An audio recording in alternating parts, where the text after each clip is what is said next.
నమస్కారం. అలాగే ఇవాళ మీడియా సమావేశానికి పెద్దలు అక్క అస్ఫాబాద్ ఎమ్మెల్యే కోలక్ష్మి గారికి, అన్న గోల బాలరాజ్ అన్న గారికి, రేఖా కాంతారావు అన్న గారికి మరియు మరొకసారి మీడియా మిత్రులకు నమస్కారం. పెద్దలు బాలరాజు గారు, మన కాంతారావు గారు, అక్క చెప్పినట్టు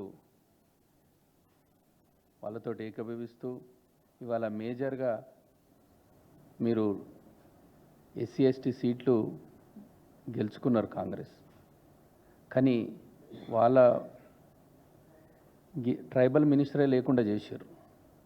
మీకు ప్రభుత్వం ఇచ్చింది, ప్రభుత్వానికి వచ్చింది, గద్దెనెక్కింది గిరిజనుల ద్వారా, కానీ వాళ్ళకు ప్రతినిధ్యమే లేదు. ఇంకా వాళ్ళకు మేము గిరిజనులు ఎక్కడ పోయి చెప్పుకోవాలి వాళ్ళ గురించి?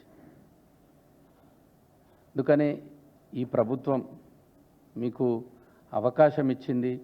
మీరు గిరిజనుల పట్ల, ఆదివాసుల పట్ల మీరు ఏదైతే పేజీలు హామీలు ఇచ్చిర్రో, నోటుకొచ్చినట్టు హామీలు ఇచ్చిర్రో, ఆ హామీల మీద దృష్టి ఉంచండి. కానీ పేర్లు మార్చడము, మళ్ళా రంగులు వేయడం తప్ప ఈ ప్రభుత్వం ఏం చేస్తలేదు. ఇది ఆల్రెడీ 17 నెలలు అయిపోతుంది, కానీ ఏ మార్పు లేదు, ఎవరికి ఆశ కూడా లేదు.